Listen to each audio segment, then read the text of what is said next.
주님의 이름으로 환영합니다. 그리고 축복합니다. 사실 어제 오늘 제가 많이 믿음이 약했던 것 같습니다. 갑자기 내린 눈들을 치우면서 그래도 내일 우리 성도님들 예배하는 자리에 기억하고 오시겠지. 오늘 아침에도 우리 교육자들과 교회 마당에 눈을 치우면서 오시면서 어려움 당하시면 안 될 텐데.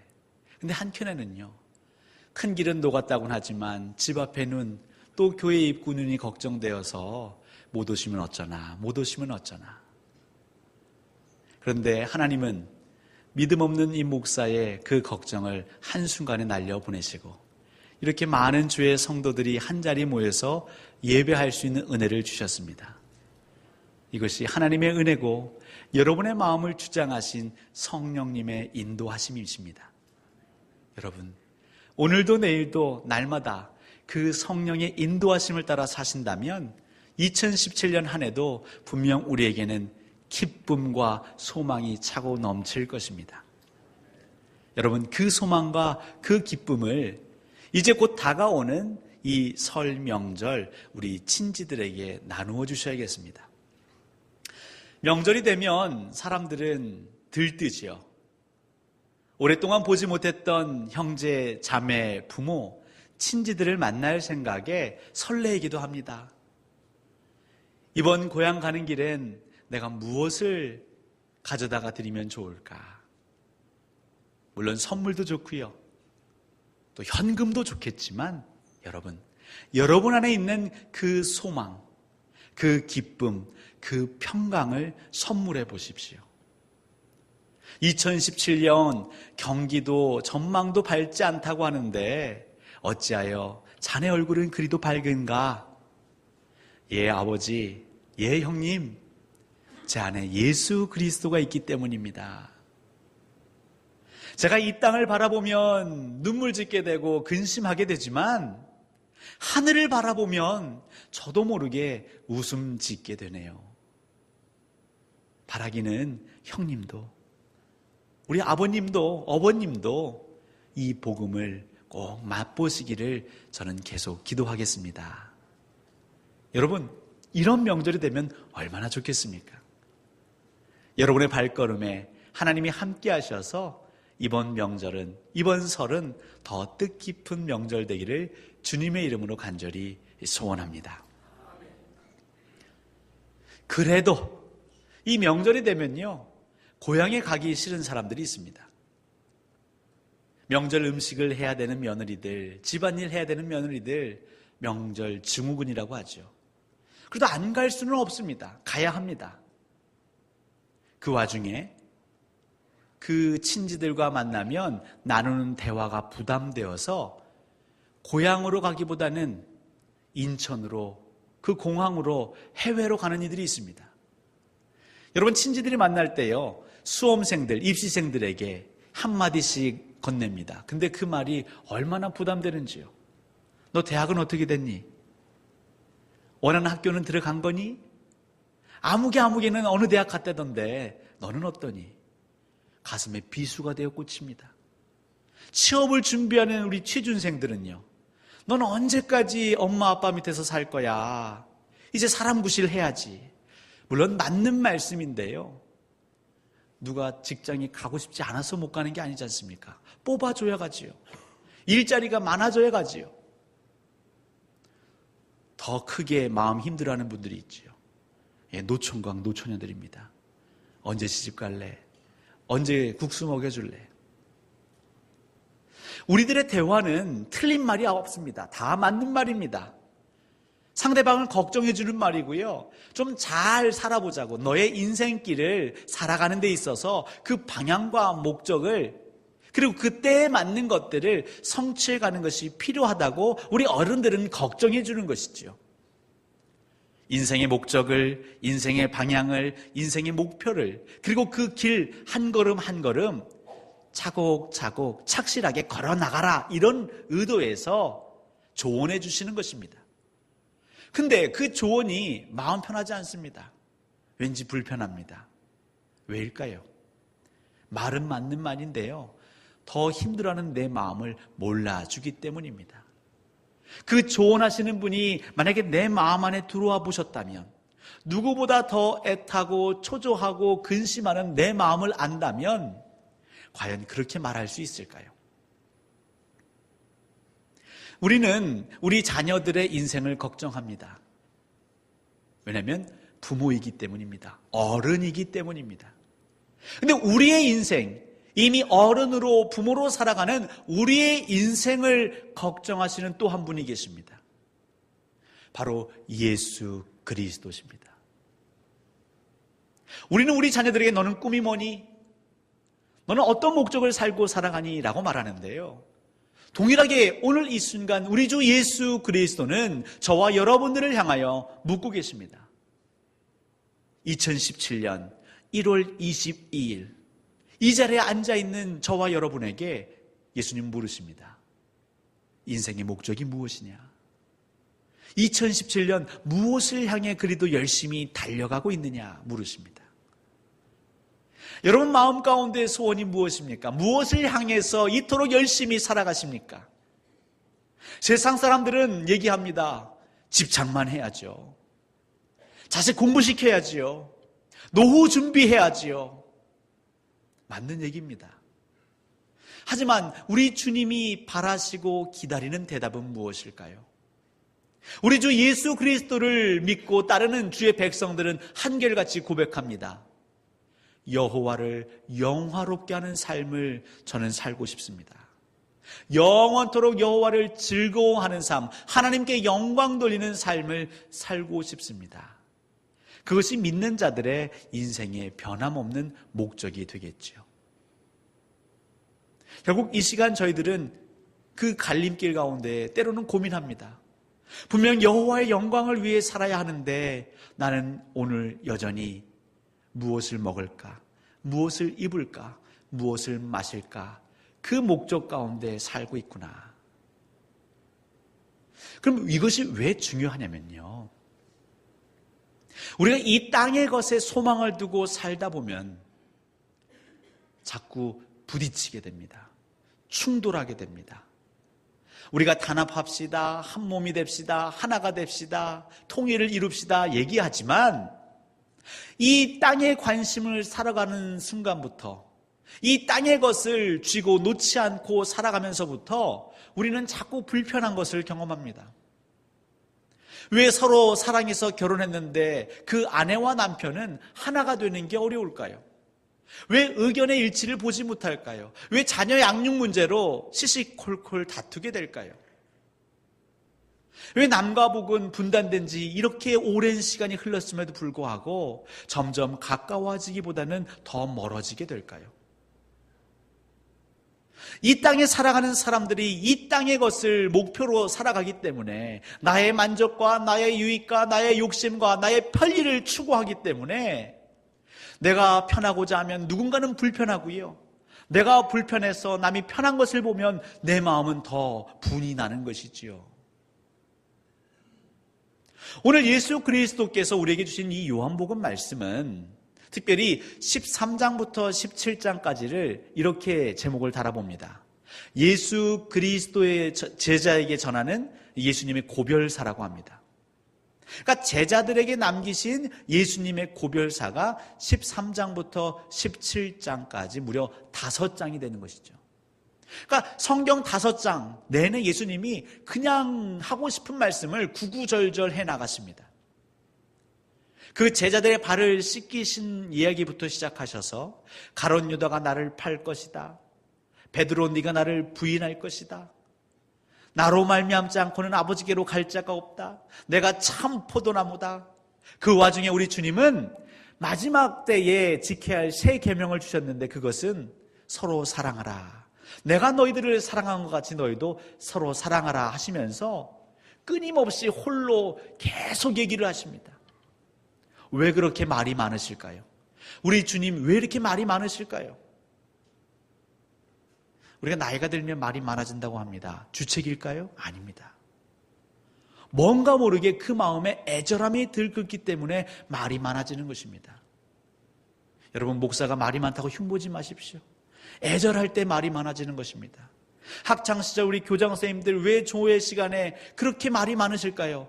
그 자녀들, 그 학생들 나의 손주 같고 내 자식 같으니까 해주고 싶은 얘기가 많은 거지요. 근데 그 마지막 17장 가서는요, 예수님의 이야기가 아니라 기도로 한 장을 다 채우십니다.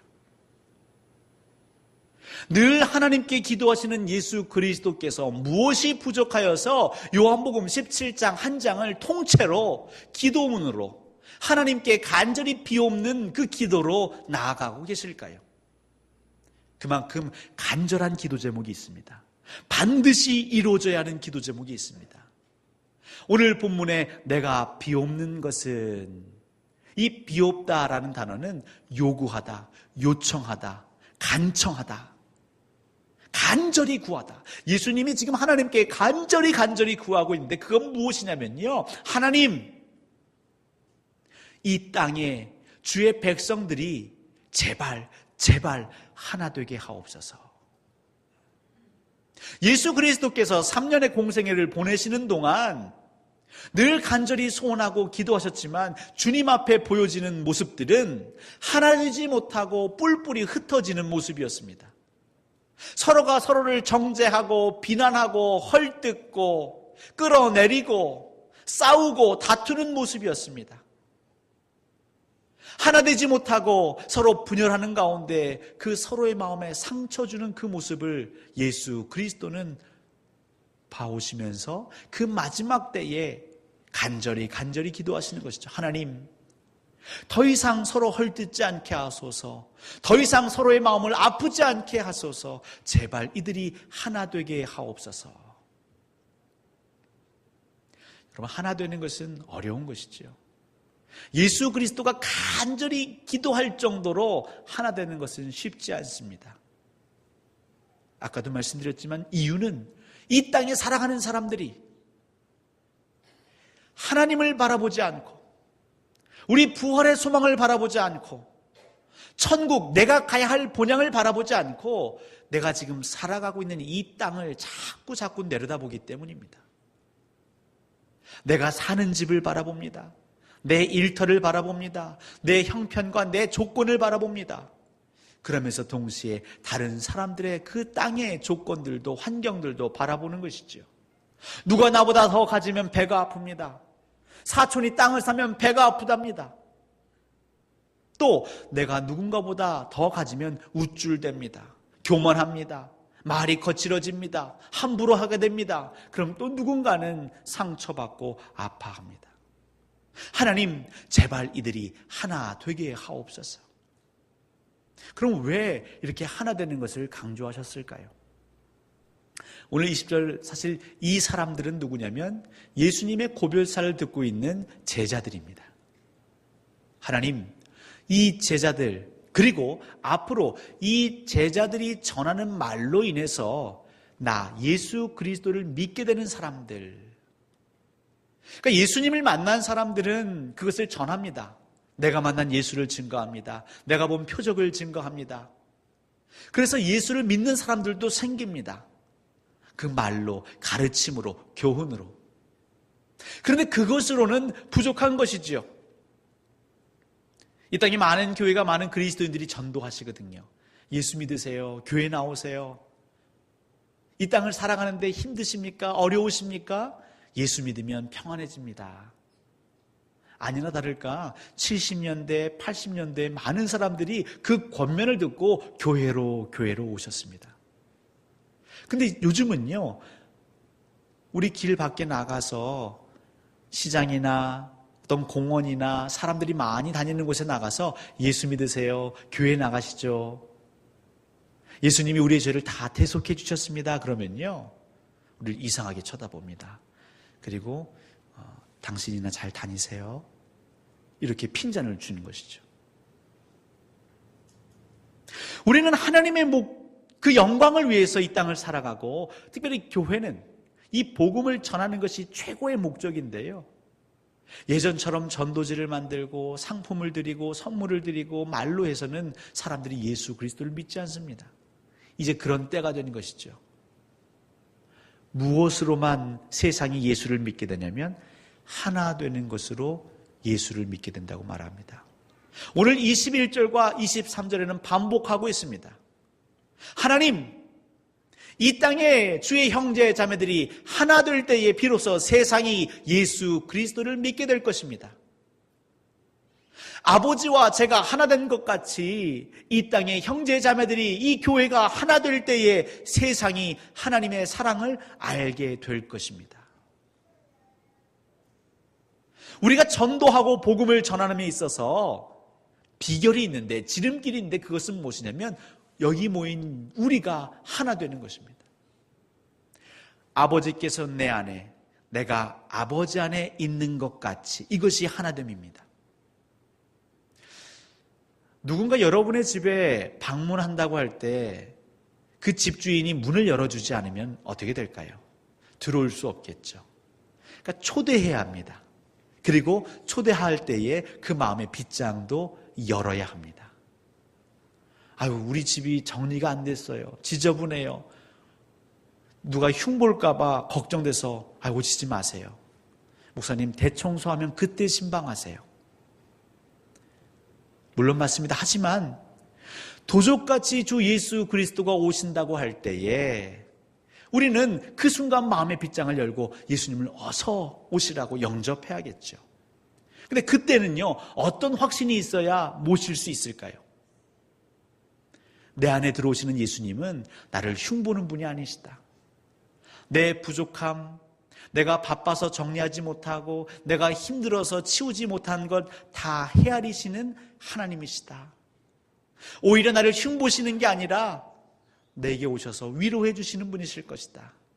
네가 바빴구나, 힘들었구나, 네 마음은 원이었지만 네 육신이 고통스러워 하지 못하겠구나. 그런 확신이 있을 때 우리는 예수 그리스도를 향하여 우리 마음의 빗장을 열게 되겠지요. 또 들어가는 자는요, 그 집 안에 들어가고 그 마음 안에 들어가는 사람은 내 기준으로 보는 게 아니죠. 아니, 우리 집은 늘 정리가 잘 되어 있는데 당신 집은 왜 이렇습니까? 우리 집은 늘 먹을 것이 풍족한데 왜 이 집에는 먹을 것이 없습니까? 열심히 일하지 않은 것 아닙니까? 성실하게 살지 않음이 아닙니까? 그렇게 내 기준으로 보는 것이 아니라 항상 낮아지고 겸손함으로 이 상대방을 이해하려고 하는 마음으로, 존중하려고 하는 마음으로 들어갈 때에, 하나님이 예수 그리스도 안에 들어오실 때에, 또 예수 그리스도가 하나님 안에 들어가실 때에 그 사랑의 마음, 초대하고 환대하고 존중하고 낮아지고 겸손하고, 바로 그 마음이 있기에 하나 될 수 있는 것이죠. 저희 광주 동산교회의 성도님들, 처음부터 다 아셨던 분들 아닙니다. 교회에 나오신 지 수년 된 분도 계시고요, 이제가 등록하신 분도 계십니다. 다릅니다. 신앙의 배경이 다릅니다. 환경이 다릅니다. 교단이 다릅니다. 내가 고백해왔던, 또 믿어왔던 그 방식이 조금씩은 다를 수 있습니다. 그럼에도 불구하고 우리가 서로 마음의 문을 활짝 열고 서로를 인정하고 괜찮다고, 내 기준으로 보는 게 아니라 하늘의 기준으로 하나님의 나라를 바라보며, 우리가 어찌되었든 결국엔 하나님 나라에 가서 다 만날 주의 형제 자매인데 괜찮습니다. 괜찮습니다. 그렇게 하나 될 때에 세상이 화들짝 놀라는 것이죠. 왜냐면요, 세상은 하나 되는 것 같지만 궁극적으로는 갈라지지요. 올해 대선이 있지 않습니까? 벌써부터 정치인들은 시끌벅적합니다. 대승적인 차원에서 백의종군하겠다는 정치인 나올 겁니다. 우리가 함께 힘을 합치자고 말할 겁니다. 그런데요, 어느 순간 지나면 자기들의 이익이 또 갈라지면요, 언제 그랬냐는 듯이 등 돌립니다. 사업하는 사람들 평생 파트너십을 맺을 것 같지요. 우리 지금부터 동업해서 정말 끝까지 같이 갑시다. 근데 어느 순간 서로의 이익이 뒤틀리면요, 친구가 원수가 됩니다. 동맹국이요, 어제의 적이 오늘의 동맹이 되고요, 어제의 동맹이 오늘의 적이 되는 것입니다. 세상은 이해하지 못하는 것이죠. 어떻게 하나가 될 수 있는가? 그 이익이라는 이해타산이라는 그 구심점 없이 어떻게 하나가 될 수 있는가? 근데 하나님은 예수 그리스도와 하나가 되셨고 예수 그리스도는 주의 형제 자매들이 하나 될 수 있는 그 비밀을, 그 비결을 우리에게 허락해 주신 것이죠. 저희가 규칙으로, 규율로 하나 될 수 없습니다. 하지만 우리가 하나님을 믿고 예수 그리스도의 보혈을 늘 소원하며 우리 가운데 운행하시는 성령님께 우리의 마음을 열어드리면 나도 모르는 사이에 성령께서 우리를 하나 되게 하십니다. 사랑의 띠로 하나 되게 하십니다. 이해하게 하십니다. 누구를 비판하고 정죄하고 비난하기에 앞서서 그냥 나도 모르게 눈물이 주르륵 흘려 그들을 안게 되고 보듬게 되는 것이죠. 얼마나 힘들었을까? 얼마나 괴로웠을까? 그래도 지금까지 버텨준 것이 장하다고 격려하게 되는 것입니다. 그렇게 주의 몸 된 교회는 하나가 될 때에 능력을 발휘하는 것이죠. 여러분, 여러분의 눈을 땅으로 향하지 마시고 하늘을 향해 보십시오. 우리 한국 교회 역사에 정말 복음으로 하나 됐던, 단단해졌던 교회가 있는 반면 예배한다고 하면서도 갈라졌던 교회가 있습니다. 여러분, 김제에 내려가시면 금산교회라는 교회가 있습니다. 그 금산교회는 기역자 교회로도 유명합니다. 교회가 이렇게 일자가 아니고요, 기역자입니다. 한쪽에는 남자, 한쪽에는 여자. 그래서 서로는 볼 수 없어요. 하지만 강대상은 볼 수 있는 것이죠. 근데 이 교회가 더 유명한 것은 조덕삼이라고 하는, 또 이자익이라고 하는 두 명의 믿는 그리스도인 때문에 그렇습니다. 조덕삼은 이 김제 지역의 유지입니다. 부유한 사람입니다. 학식이 참 대단한 사람이요, 인품도 훌륭합니다. 근데 이 김제 지역에서 선교 활동하는 테이트 선교사를 어느 날 만나게 됩니다. 그 시골에 외국인, 서양인이 왔다 갔다 하면 신경이 거슬리지요. 그래도 하는 그 행동을 보아하니 왠지 마음이 끌립니다. 그리고 그가 전하는 복음에 조금씩 마음이 열리기 시작한 이 조독삼이 어느 날 묻습니다. 자네 나라는 우리보다 더 잘 산다고 들었는데 왜 이렇게 가난하고 못 사는 나라에 와서 고생을 하는가? 그때 테이트 선교사는 얘기하는 것이죠. 하나님의 특별한 사랑을 제가 경험했기 때문에 이곳에 와서 섬기고 헌신하는 것입니다. 진실된 테이트 선교사의 말에 이 조독삼은 감동을 받습니다. 그리고 그의 사랑채를 내어줍니다. 그럼 여기서 예배를 하시게. 그렇게 조독삼의 부부, 그 자녀들, 또 그 마을의 몇몇 사람들, 그리고 그 집안에서 마부로 일하던 이작이라는 자가 함께 예배를 드리기 시작하는 것이죠. 성품 좋고 섬기고 희생하는 이 조독삼, 그리고 이자익, 이들이 열심으로 예배하니까요, 그 마을에 소문이 났나 봅니다. 사람들이 하나둘 모이기 시작하고요, 교회가 커지기 시작합니다.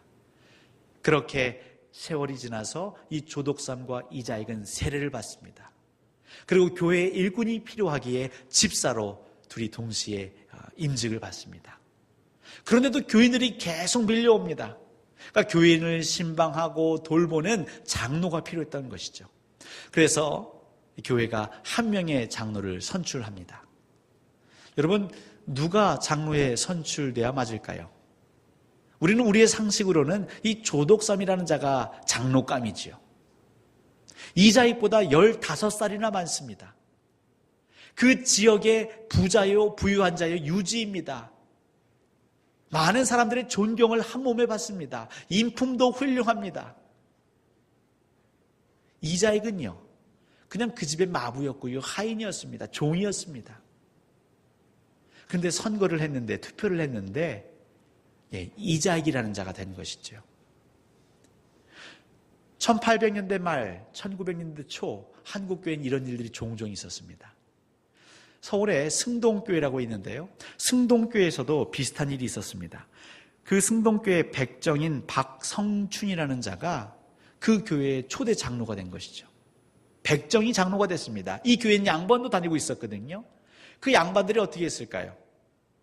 백정이 장로 되는 것을 내가 볼 수 없다, 인정할 수 없다. 그래서 그냥 나와서 또 다른 교회를 개척합니다. 그게 안동교회입니다.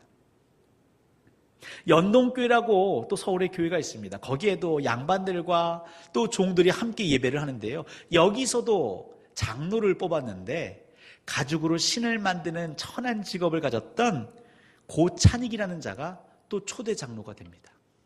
어떻게 했을까요? 다시 장로들이 이럴 수 없다 하고 나와서 묘동교회를 개척합니다. 이제 금산교회도 그럴 처지에 놓였습니다. 양반들이 심기가 불편한 것이지요. 아니, 종이 장로가 되는데 우리가 그 밑에서 신앙생활 한다고? 이럴 수 없다라고 하는 그 찰나에 조독삼이 앞에 나와서 얘기합니다. 여러분은 정말 대단한 일을 하셨습니다. 세상의 관점으로, 세상의 기준으로 사람을 뽑은 것이 아니라 하나님 나라의 기준으로, 하나님 나라의 관점으로 말씀에 근거하여 일꾼을 뽑은 여러분 정말 대단한 일을 하셨습니다. 저는 여러분들이 자랑스럽습니다. 여러분 감사합니다. 조독삼의 그 진실 어린 그 인사말이 그 순간의 긴장을 다 녹인 것이지요. 그리고 금산교회는 계속 부흥이 된 것입니다. 여러분, 우리는 어떻게 하면 하나가 될 수 있을까요? 우리가 젖어 사는 이 습관을 그대로 가지고는 하나 될 수 없습니다. 하지만 여러분들이 지금 바라보고 걸어가시는 그 천국 소망, 하나님 나라의 그 영광, 다시 이 땅에 오실 그 메시아를 바라보신다면 지금 내가 가지고 있는 이 습관 하나쯤이야, 내 고집 하나쯤이야, 내 자존심쯤이야, 주님 날아가면 그 모든 것은 다 사라지고 없어질 것인데 내가 왜 거기에 연연한가? 오직 주님의 이름만 높아진다면, 하나님 나라의 영광만 올려진다면 하나님, 마부가, 백정이, 그 천한 종이 장로가 되고 높아져도 저는 감사합니다. 기쁩니다. 이 고백이 넘칠 때 교회는 하나가 되는 것이고, 그렇게 교회가 하나 될 때에, 성도가 하나가 될 때에 세상에 믿지 않는 자들은 예수 그리스도를 믿게 되는 것이죠. 하나님을 알게 되는 것입니다. 여러분, 2017년 소망하십시오. 우리가 안식하며 예배하는 가운데에 하나님, 제가 지금 붙잡고 있는 세상의 가치, 세상의 기준, 이 땅의 것들은 하나하나 놓게 하시고 오직 우리가 눈을 들어 하늘을 바라보게 하옵소서, 하나님을 바라보게 하옵소서, 그리고 너무나 다른 우리지만 하나 되게 하옵소서, 한 몸 되게 하옵소서. 우리 광주 동산교회 하나됨으로, 우리 믿는 형제자매들의 하나됨으로 하나님 분명 영광 받으실 것입니다. 그리고 그 영광을 우리 가운데에 나눠 주실 것입니다.